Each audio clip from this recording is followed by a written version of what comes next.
것은 오늘하고 임금에게 뜻이 오늘이야 하리라 하더라. 아멘. 요즘 인공지능이 대세입니다. 가전 집에서 쓰는 가전 도구도 인공지능, 또 공장에도 인공지능. AI 이름 자체가 특이합니다. 인공, 과학이 발전돼 가지고 기계가 사람의 뇌처럼 판단하는 기술만큼 왔다. 그전에는 사람의 판단한 그 판단 아래 기계가 그 일을 하는데, 이제는 기계가 알아서 판단을 해서 돌아가는. 그래서 21세기는 이제 인공지능 시대가 된다고 다 말합니다. 사람들이 이렇게 예측하면 진짜 그렇게 되는 것 같아요. 20세기까지의 과학은 그 전에 인문학자들이 상상했던 거 있죠. 사람들이 개돼지처럼 일을 하던 거, 그걸 어떻게 벗어나나 해서 기계를 만들어서 이제 개돼지 같은 그런 일을 그렇게 하지 않고 기계에게 일을 맡기고 사람은 좀 쉬고, 또 사회도 예전에는 사람이 대접을 잘 못 받았죠. 사고 파는 그런 시대가 있었고, 그런데 현대 와서는 사람을 사고 팔면 어느 사회에서나 욕을 엄청 먹죠. 예전에 인문학에서 상상하던 그런 그 유토피아적인 사회가 지금 우리에게 이루어져 있어요. 우리가 이렇게 편하게 삽니다. 예전에는 한겨울에 동상 그리지 않고 좀 따뜻하게만 살면은 됐죠, 그죠? 옷도 그 계절마다 몇 개, 신발도 신을 수만 있으면 신발 신었지. 근데 요즘은 여러분 옷이 집에 떨어져서 못 입는 것보다 유행이 지나서 못 입죠. 옷이 깨끗한데 이제 유행이 되면서 저 사람이 입고 있는 옷이 좋아 보이는 거야. 그래서 나도 입어야 되는 거야. 그래서 옷을 사고. 이 시대가 많이 바뀌었어요. 바뀌었는데 이런 시대를 예측을 한 게 이제 문학인데, 그러니까 잘 알려진 미래 예측 소설들, 멋진 시적이나 아니면 유토피아나 1984나 이런 보면 약간 유토피아적이보다는 디스토피아적이죠. 그런 기계가 사람을 올가매고 전체주의적인 그런 사회를 만든다 하는 건데, 사실은 아직은 그런 소설에서 말하는 그 디스토피아적인 요소보다는 유토피아적인 요소가 강하죠, 그죠? 여러분, 20세기를 살고 싶어요? 21세기를 살고 싶어요?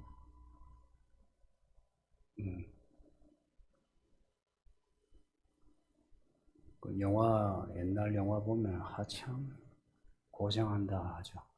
21세기가 더 살기 좋아요. 근데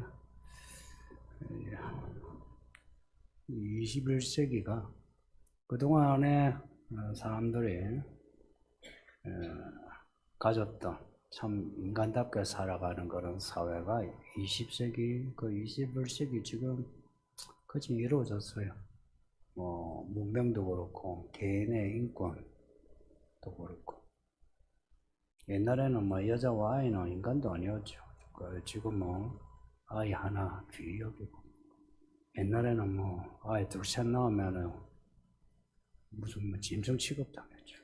제가 우리 셋째 아이 뺐다니까 우리 장인 장모 걱정을 하고 교회에서 돈도 못 벌면서 셋째 낳았다고. 아주 신학을 하는 사람이 셋째 낳았다고. 그리고 부교육자, 저는 이제 그런 경우는 안 당했는데, 뭐, 애가 셋이면 부교육자 가기도 힘들었어요. 담임 목사로 가는데 애가 몇인가, 셋이라 이러면은 안 좋아. 근데 요즘은 애 둘 낳고 셋 낳으면 뭐가 나와요? 돈이 나와, 돈.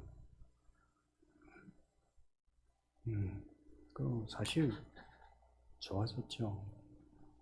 근데 이제 인공지능이라 하면 그전에는 인간이 판단하는 하에 그 사회, 참 좋은 사회, 이걸 과학기술이 이제 해주는 사회인데, 이제는 판단을 인공지능 기계에 맡긴다면, 그러면은 좀 차원이 다르죠. 기계에게 판단을 맡긴다. 그래 되면 사람이 가지고 있는 그 특별한 그 유산들, 종교, 철학, 그 인문학적인 거, 그리고 인간의 양심, 이게 없어지죠. 전쟁을 AI 무기에게 맡긴다면 어떻게 전쟁이 될 것 같습니까? 다 죽이고 다 죽어요. 남는 거는 이제 기계만 남는. 사람을 사람으로 안 보고 그냥 물질로 보죠. 그런 인공 판단은 항상 그 알고리즘이 전체를 위한 걸로 연동되어 있죠. 그래서 한 사람은 전체에 비교해서 한 사람은 없어도 되는 거예요. 아니 말하면 뭐 대를 위해서 소를 희생한다. 예전에 인문학자, 한 부류의 인문학자들이 이야기했던 그 공리주의. 그런 공리주의가 되면, 여러분도 가끔 그런 말 하죠. 뭐 대를 위해서 소를 희생해야 되지 않느냐. 이제 그런 시대가 되죠. 지금까지 과학은 참 유토피아적인 요소가 사실 많죠. 근데 이제는 디스토피아적인 요소가 더 강해질 거다. 한 사람의 인권, 그리고 뭐 종교, 양심 이런 게 무시되고, 이제 그렇게 되어가는 문화적인 분위기가 대중문화입니다. 100사람이다, 1000사람이다, 대중이 돼버린 거예요. 그래서 뭐 옷도 다양하고 신발도 다양한데, 다양한 것보다는 똑같아요. 다양하긴 다양한데 똑같아요. 뭐가 다양하냐면 이제 경제력에 따라서. 그래서 돈이 억수로 많은 사람의 집, 억수로 많은 사람의 차, 억수로 많은 사람의 옷은 똑같아요. 그 밑에 사람은 또 똑같아요. 그러니까 경제력에 따라서 다양하게 보일 뿐이지. 사실은 대중적인 이게 무서운 시대 같아요. 그 요한계시록에 나오는 13장의 짐승의 시대는 어떻게 사람들이 하나로 통제되겠어요? 뭐 사람들이 하나를 지향하면은 사실 똑같은데 지금 뭐 옷도 다르고 차도 다르고 다른데 근데 지향하는 바는 같죠, 그죠?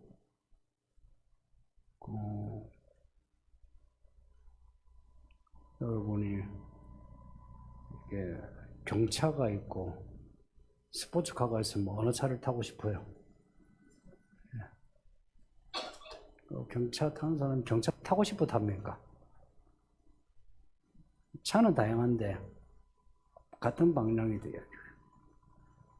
그리고 짐승의 시대라 하면 다양한 것 같은데 같은 것을 지향하게 하는 그런 시대. 그래서 그 짐승은 사람들로 하여금 그 욕구와 욕망을 약속해주는, 욕구와 욕망을 채워주는 거 약속하는 그런 그 정치를 하지 않을까. 여기에 사람들이 많이 길들여지고 있죠. 이번에 그 코로나 때 보세요. 민주주의 시대에 한 사람이 확진이 됐는데 그 사람의 신상과 동선을 다 밝히고 그 사람을 사회적으로 매장하는 그 한 목사가 공항에서 차를 타고 오는데 택시를 탔는데 택시를 타지 않은 거짓말을 했다고. 여러분 같으면 겁이 나서 거짓말하지 않겠습니까? 그런데 그 목사 때려잡고 교회 때려잡고 그게 몇 년 전도 아니에요.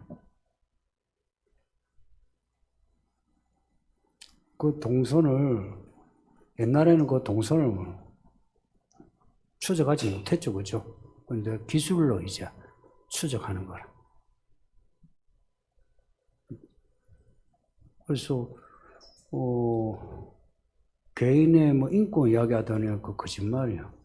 그리고 백신 이런 것도 아니 100% 백신 효과가 보장이 되어도 그 개인의 자유예요.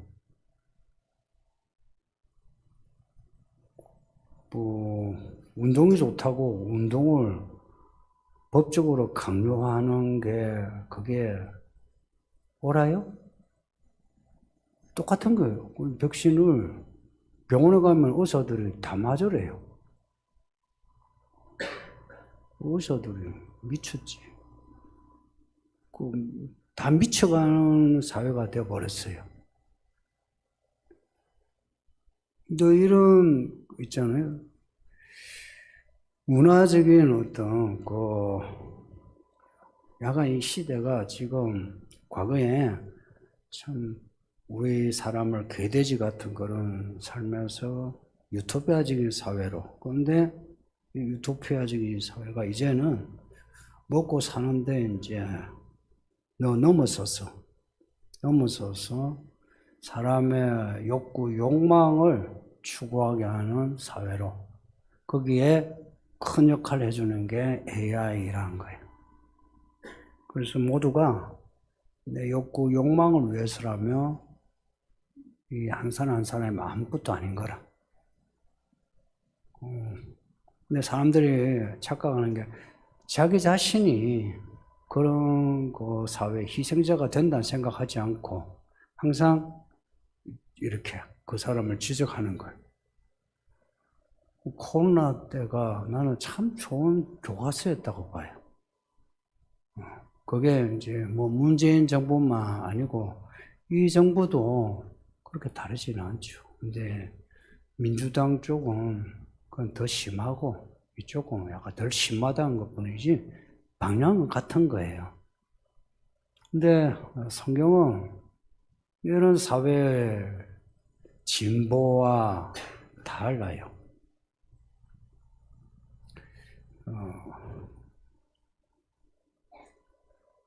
성경 창세기에서 요한계시록까지 보면 아브라함, 이삭, 야곱, 모세 나오고 다윗이 나오고 그리고 예수 그리스도에 나오고 교회 나오고 이거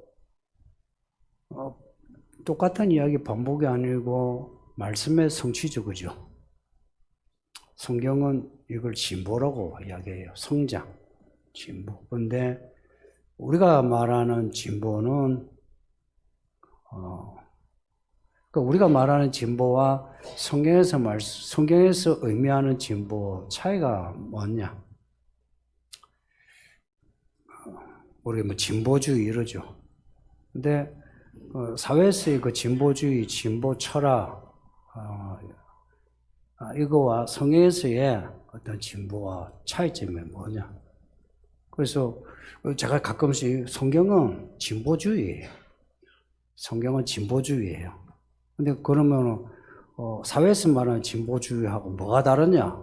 같으냐 다르냐 할 때 다르다는 거는 눈치챘을 거고 그 뭐가 다르냐 할 때에 성경에서의 진보는 오늘 본문 나오는 열매와 관련이 있어요. 열매가. 무슨 열매? 말씀의 열매.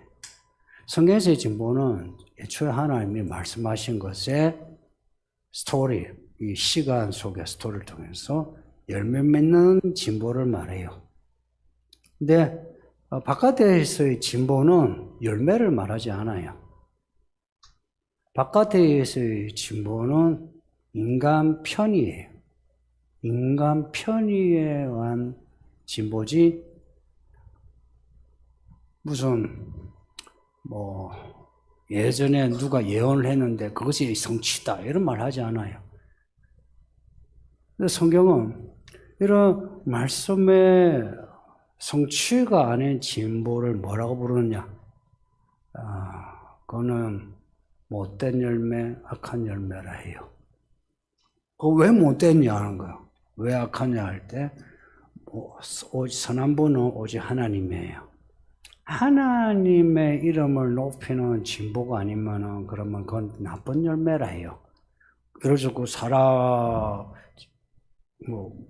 문명이 발전해서 사람이 편리해졌다. AI가 되어서 사람이 더 편리해졌다. 해서 높아진 게 뭐냐면은 사람들이에요, 사람들. 사람이 높아져. 근데 성경에서의 진보는 그 진보가 높아질수록 하나님이 높아져요. 그래서 하나님이 높아지는 거는 그건 선하다 하고요. 사람이 높아지는 거는 그거는 악하다 그래요. 하나님이 특히 욕심이 많죠, 그죠? 하나님이 그런 분이에요. 근데 그렇게 할 만하죠. 왜냐? 먼지 같은 사람, 먼지를 사람으로 만들어 놓고 온갖 복을 주시고, 그리고 죄를 지었는데도 함께 하시면서 도와주시고, 그리고 하나님의 아들을 보내셔서 피 흘려 죽기까지 사랑하셔 구원하시고, 또 구원하시기 위해서 성령을, 하나님의 영을 사람 속에다 넣어주신 거라. 이 놀라운 거예요. 그렇게 말하자면 하나님이 사람이 되실 뿐만 아니라 이제는 하나님의 영이 사람 속에 들어가 그 속에서 사람을 이끌어 가시는데, 이 사람이 그런 그 선물을 받았으면 하나님 감사합니다 아버지 이래야 되는데, 그 하나님이 주신 지혜와 지식, 지능 이걸 가지고 하나님의 이름 높이는 게 아니고 자기들 이름을 높이고, 그러면서 이 하나님의 이야기인 성경을 비판하는 거예요. 그래서 지금의 진보주의 특징, 유물론적인 거 아시죠? 유물론적이다. 그리고 하나님이 이때에도 범실론적이다. 맞으면 하나님이 없다 하거나 하나님이 있지만 야 성경에 하나님만 하나님이가, 야 불교의 부처도 하나님이고 알라도 하나님이고 크게는 우리도 하나님이지 이러는 거예요. 이거 구약에 바알 신 섬기는 거와 똑같아요. 우상 섬기는 거와 똑같아요. 이런 그 사회, 이런 사회가 이제는, 옛날에는 나라마다 많이 달랐죠. 근데 지금은 아프리카에서부터 이 동북아시아까지 이제 시스템이 비슷비슷해요. 여러분이 그 여행 유튜브 보면 저기 그 나무로 지은 집 살아도 사람들이 핸드폰, 스마트폰 보는 거 아시죠? 똑같아요. 그러니까 비록 거기서 살지만 그 유럽의 문화, 문명을 다 보고 그걸 따라하고 있어요.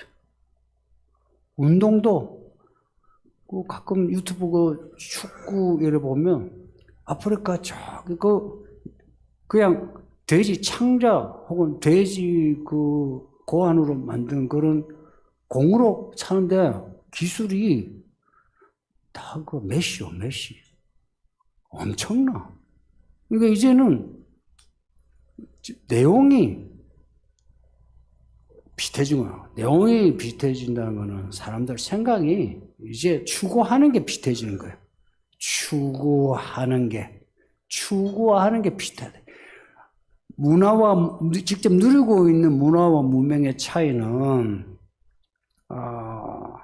이제 옛날에는 그게 컸는데 컸지. 그것도 컸고 추구하는 것도 그때는 차이가 컸어요. 이제는 문화 문명 누리는 건 다르지. 조금 차이 나지만 추구하는 게 같아진 거라.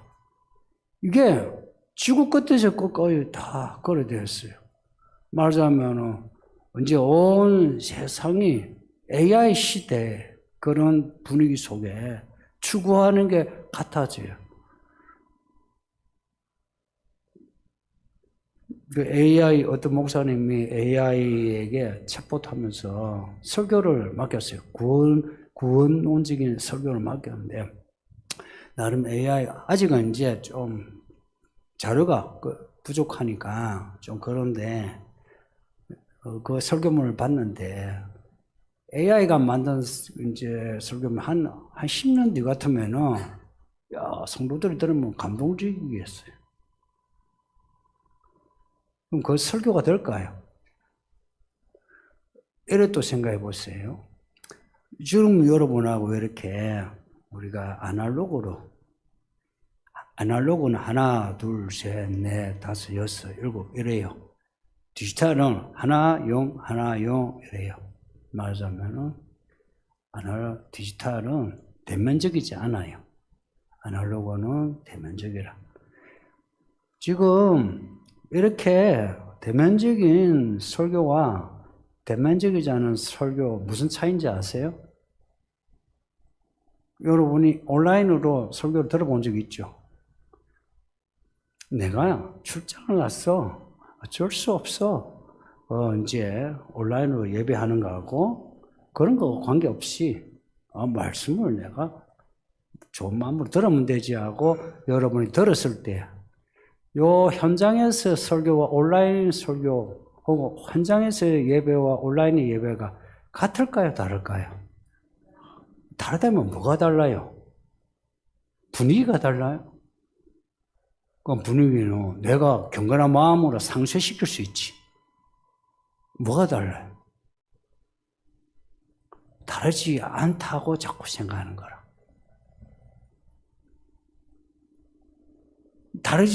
뭐가 다르냐 이러면은 또 그걸 말을 잘 못해요.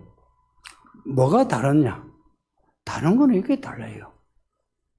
직접 내가 왔다 하는 게 다르고, 직접 본다는 게 다르고, 직접 성도들이 몸으로 부딪히는 게 다르고, 직접 그 소리를 직접 듣는 게 다른 거예요. 디지털 연결로 되어 있는 디지털로 보는 게 아니고 지금 여기에 현실을 보는 거예요. 믿음은 현실이에요, 현실. 흙으로 사람을 만드셨지 AI로 만드신 게 아니에요, 하나님이. 특이하죠? 하나님이 인공지능으로 만드신 게 아니고 하나님이 우리를 낳으셨어요. 낳았다 이 말, 낳았다. 이게 특이한 낳았다. 하나님 우리를 낳으신 거예요. 그리고 우리를 키우신 거. 대면하여 키우셨지. 그냥 멀리서 메시지로 키운 거 아니에요. 온라인으로 키운 게 아니고 우리를 키우신 거예요. 그렇게 키우셨는데 사람들은 그 하나님을 대면하는 걸 상당히 부담스러워 하는 거라. 이유가 뭐냐? 나는 내 판단대로 하고 싶은 거라. 근데 내 판단대로 하고 싶은 결과가 뭐냐? 내 판단을 AI에게 맡기는 게 최종 문화가 되었어요. 그래서 지금까지는 우리가 사람이 어떻게 하면은 개돼지 같은 삶에서 벗어나 한 사람, 이 아이가 인간처럼 대접을 받고 여자가 대접을 받고 노인들이 그 복지가 해서 노후 걱정하지 않고 그런 사회가 될까? 그 사회를 만들기 위해서 여기까지 왔어요. 그런 사회의 동력이 뭐냐면 기독교회였어요.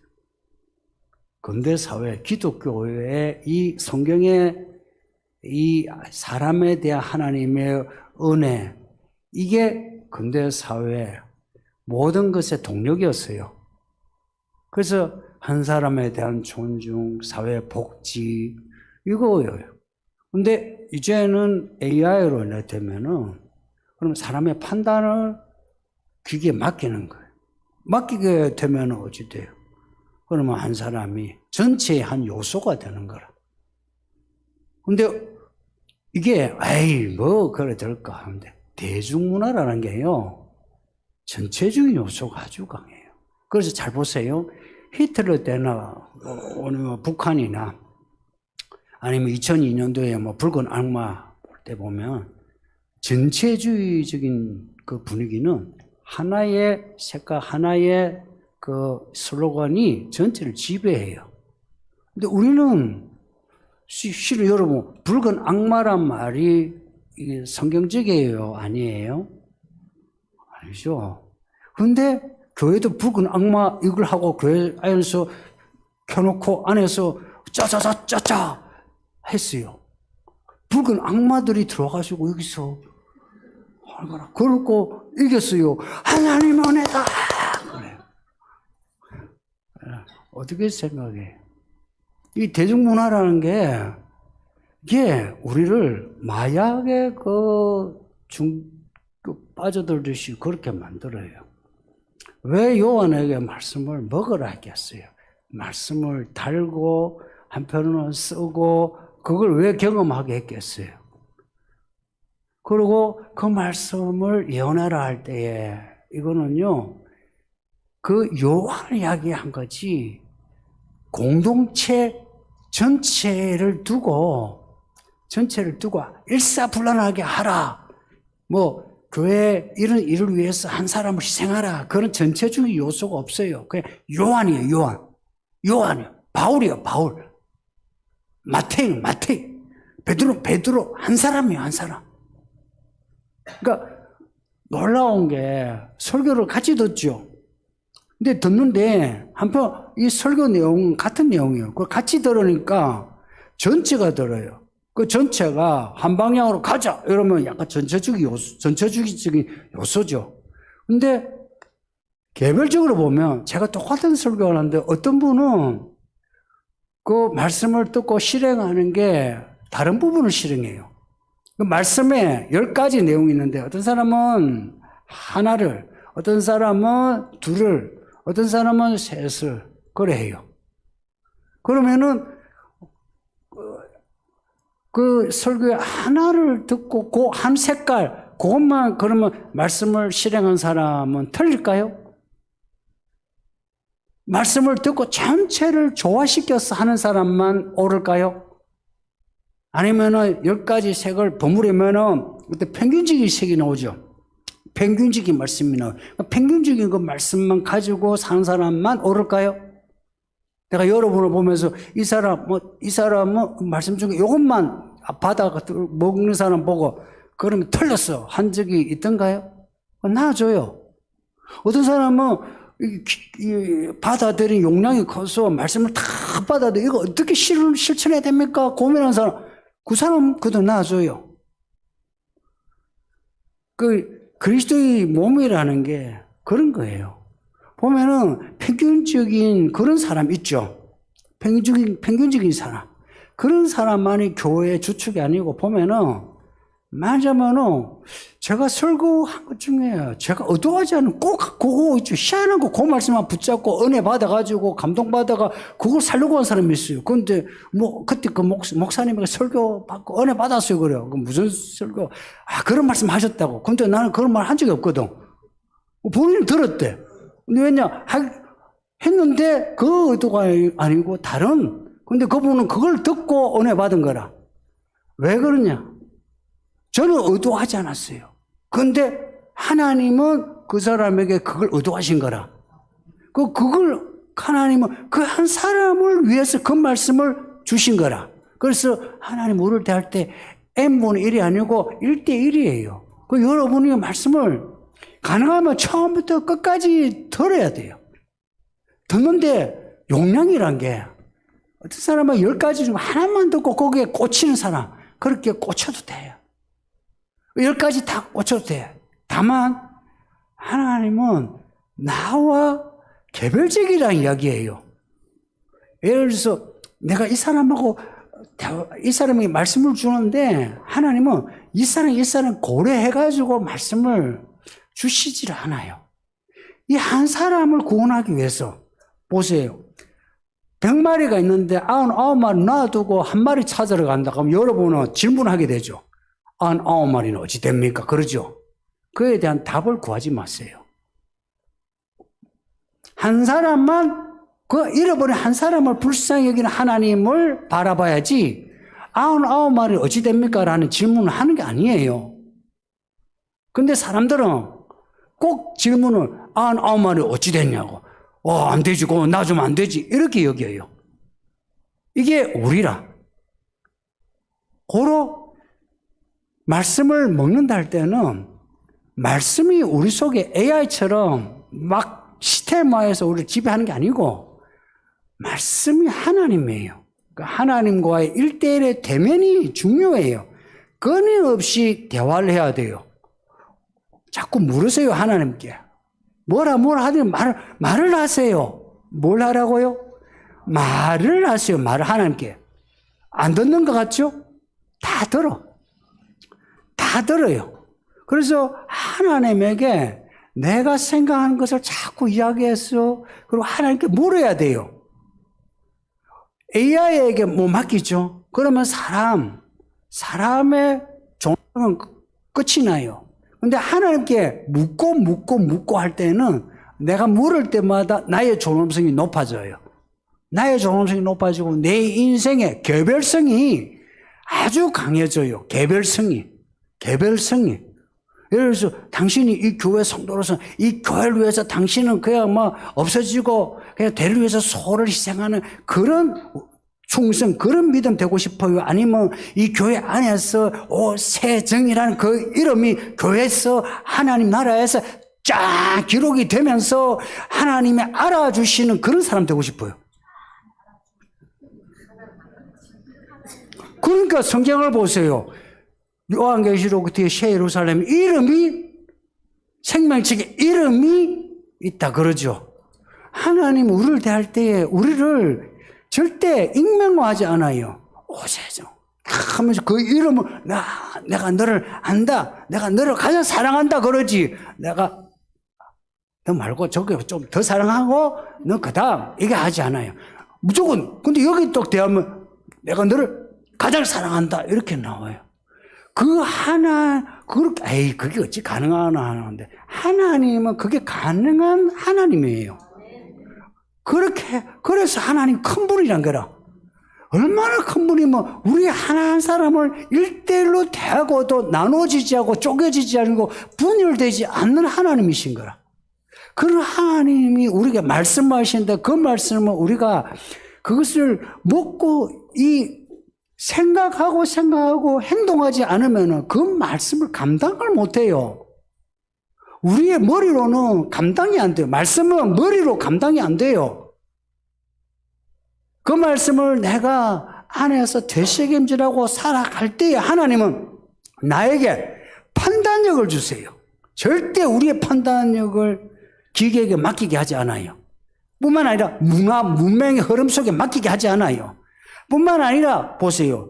결혼할 때도 뭐라고 해요? 너는 부모를 떠나 너 아내와 합하여 하나가 되라 그래요. 부모님들 섭섭하죠? 내 아들 키워놨는데 내 딸을 키워놨는데 이 아들 딸이 이제 떠나가지고 지 아내와 지 남편과 하나가 돼가지고 나에게서 멀어진다. 섭섭하죠, 그죠? 그래서 많은 부모들이 섭섭해하는 거라. 근데 하나님은 그렇게 하라고 하는 거예요. 이제는 너가 떠나, 너가 네 아내와 합하여 하나가 되고 할 때, 그 이유가 뭐냐? 이게 하나님 뜻이 말씀이에요. 그러면 떠나서 이제 내가 아내와 하나가 되어 살아가는데 이 판단을 부모에게 맡기지 않는 거예요. 하나님에게 이제 이 가정에서 하나님만이 이 판단의 주인이신 거라. 그래서 이 아이들이 이제 커면서부터 자기 아버지 하나님을 찾아야 되는 거라. 그래야만 우리 아이로부터 어른에 이르기까지 우리가 이 세상에 매몰되지 않는 거예요. 이제 대중문화가 되고 교회도 대중적인 믿음이 되면서 이제는요, 개별적인 믿음에 어떤 열매가 없어지고 있어요. 내 말 이해되죠? 개별적인 사람의 믿음의 열매란 말이 없어지고 있어요. 그냥 교회 와서 예배하고 뭐 헌금 좀 하고 직분을 받으면 믿음이 좋다 이러죠. 개별적으로 하나님의 나라와 그 의가 너에게서 이루어진다 이러면은 갑자기 멍 때려요. 뭐지? 근데 이게 실제 우리 믿음의 세계예요. 우리에게 주신 하나님의 나라, 그것을 우리가 받아들이고 살아가는 이 스케일이 얼마나 자유롭고 이게 파워가 있고 그리고 하나님이 보장하는 세계인지 나는 이걸 여러분에게 강조하고 싶은 거라. 그 길로만 가면은 그야말로 이 길은 주단길입니다. 가난해도 괜찮아요. 아빠도 괜찮아요.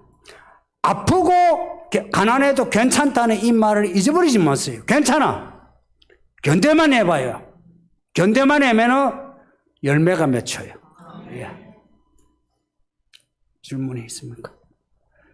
예. 없는 것 같아서 제가